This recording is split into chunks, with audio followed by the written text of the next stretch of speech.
Hi guys, welcome back. I'm so happy you're here and I am super excited to show you what's going on out here in the garden later. But first, we're gonna head inside and get some homemade bread started. So this really isn't gonna be homemade bread making 101 because it's really just gonna be homemade bread making 1.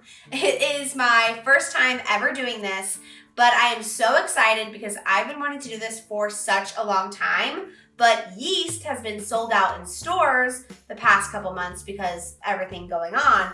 So when I saw this the other day, I seriously did a happy dance in the middle of the aisle. I was so excited, and I bought the only packet they had left. I went ahead and measured and laid everything out that we need, just like all the fancy people do. So let's get started. So you're going to need 2/3 cup sugar, 1.5 teaspoons of salt, 1/4 cup oil, 6 cups of flour, 2 cups of warm water, and then the beloved yeast that I've been looking for. You need 1.5 tablespoons. So I'm just gonna add my sugar and my yeast to the 2 cups of warm water. And you don't want this to be super hot or it will kill the yeast. Just gonna give it a little mix. So it kind of looks a little funky, but we're gonna let it sit for 5 minutes and it's supposed to foam. So it's foamy now and I can definitely smell the yeast. So now we're gonna pour that and our salt and our oil into a mixing bowl. And then we're gonna add the flour 1 cup at a time.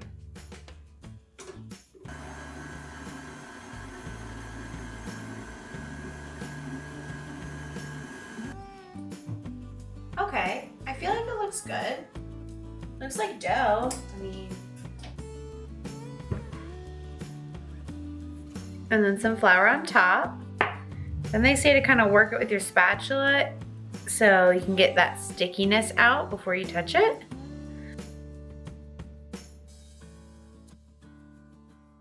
So we turn it and knead it.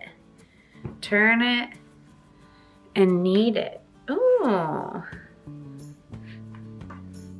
okay, I'm not gonna lie, this is actually like pretty fun. I feel like I'm on the Great British Baking Show right now, but you know. They say when it looks fairly smooth and like elastic-y, which I feel like it is, then it's ready. Okay, so now we're gonna spray a large bowl with cooking spray, and they say to get all the way up the sides. Gonna put this in, and then flip it. I guess that's just so there's oil on top too. I don't know, just following the recipe. Now I'm gonna put a damp towel over it and leave it in a warm spot in the kitchen for about an hour. So while I wait, I'm gonna show you guys what's going on out here. So as you might know, we got some monarch caterpillars from one of my friends, and then we got even more that we found on some milkweed that we bought at the store. We originally made this little enclosure for them with the little fireplace guard, I guess you could call it, and a net we got at Lowe's. 4 of them made their little chrysalis, and a couple of them could really open any day now. They're beautiful. They have a little hint of gold on them.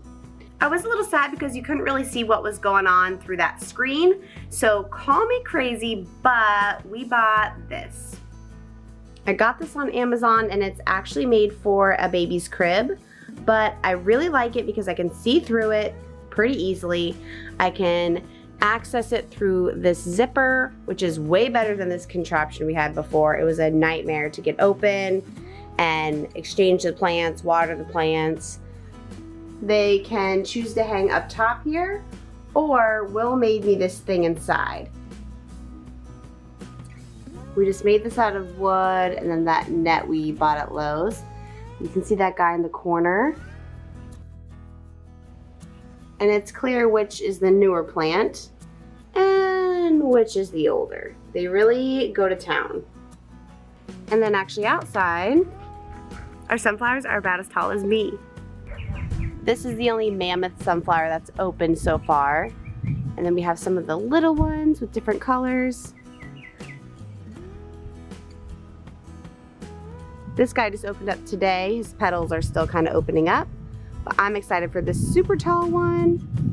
I think he's going to be the biggest. And then everything's getting settled into the new butterfly garden. We've seen some bumblebees, a couple butterflies, and then the birds and the squirrels really do love the bird bath here.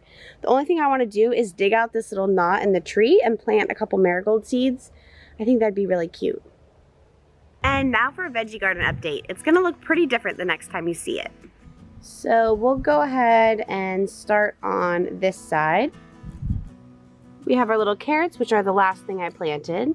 And then the cucumbers, which we have a huge one here, which I'm going to harvest right now. Oh my gosh, this thing is so huge. Oh, wow. This is bigger than like I ever expected to grow. But now that this guy's gone, the plant can put more energy into little guys like this. And then we have our lettuce, which I'll talk about in a minute. And our basil and spinach, which they were this size when I transplanted them and they have not moved at all. So I'm probably just gonna go ahead and dig them up. Our broccoli plant, which is getting huge. Our kale, which I'm gonna go ahead and harvest these big leaves today and have a salad because we are back to lettuce. But today I'm gonna go ahead and harvest all of the lettuce leaves that I can and go ahead and dig up the plants. And this is because they have started to bolt. As you can see, this one is super tall. I have left this one untouched for a reason.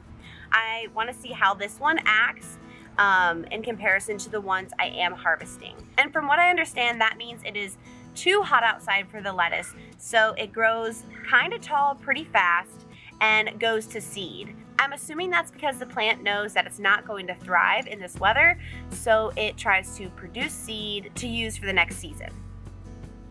I'm gonna try and use as many leaves as I can because I heard that once it bolts and goes to seed, the leaves get really bitter, so I really can't use those unless I want a bitter salad.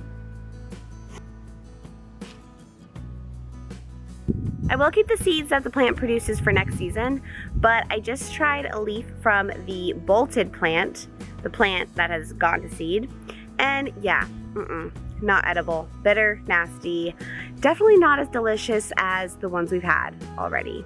Moving on from the lettuce, we have our onion, which of course is hopefully forming under the soil here. And then we have our dill, which I think is beautiful. And if you pinch a little piece off, it smells like a pickle. And I'm really excited to start using this in my cooking because I really haven't ever. And then we have our Swiss chard, which is kind of like the spinach. It just has not grown since I transplanted it. So I'll probably dig it up. Oh, well, it has a little sprout down there. I don't know. I feel like it should be doing something. Our bunching onions, which they might look small, but I've been using them in my cooking. And then our tomatoes. Gotten our first couple flowers, so hopefully we'll have tomatoes soon. So that's kind of what's going on out here in the veggie garden. I'm gonna research and see what can grow in the Florida summer, if anything can grow in the Florida summer, and hopefully plant some new stuff out there. But for now, I'm just going to enjoy my massive cucumber and my little salad that I harvested today. And let's actually head back inside and check on that bread. All right, you guys ready for the reveal? Definitely doubled in size. So unless you made bread before, I can almost guarantee you can't guess the next step. Take a guess, it's probably not that. Take another guess, probably not that. Because the next step is to, well, punch it. Yes, we're punching the bread. All right, why am I nervous? Okay, that's pretty cool. And then I put it on the table, right? Yeah. Okay, okay. Now we're gonna cut it in half.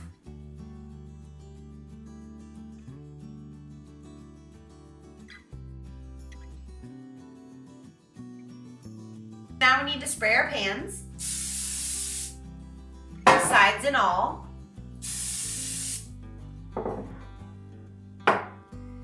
And then I'm gonna put this one aside and you roll it out just a little.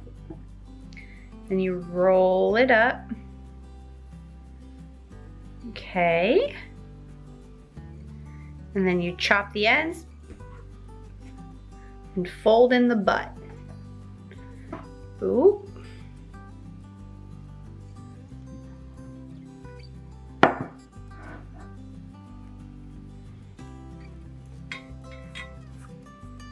Okay. There's our bread, guys.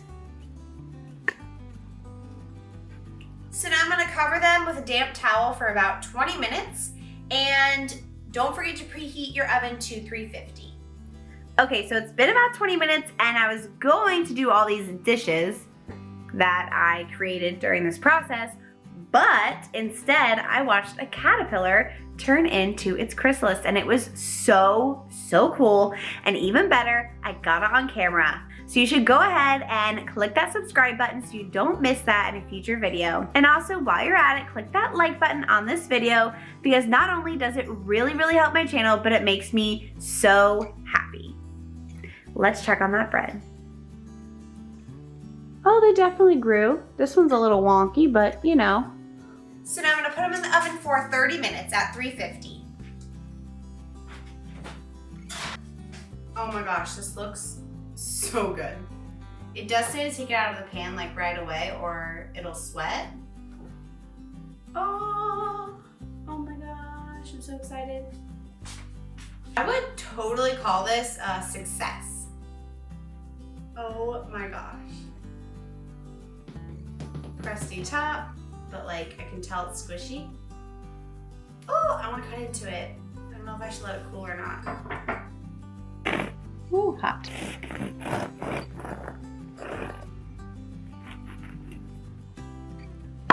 Ooh, that looks so good. This is a huge piece. Ooh, it's hot. I'm just gonna go for it.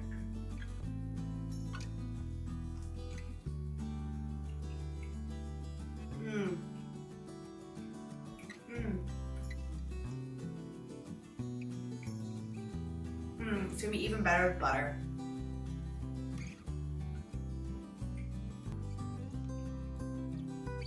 This is dangerous. Maybe I'll just tell Will that I only made one loaf. Thank you guys so much for watching today. I'm definitely gonna have to restrain myself from eating all of this bread, but I think I might make some grilled cheese and tomato soup with it for dinner tonight, so that would be delicious. I'll see you guys next week. Bye. Ooh, yum.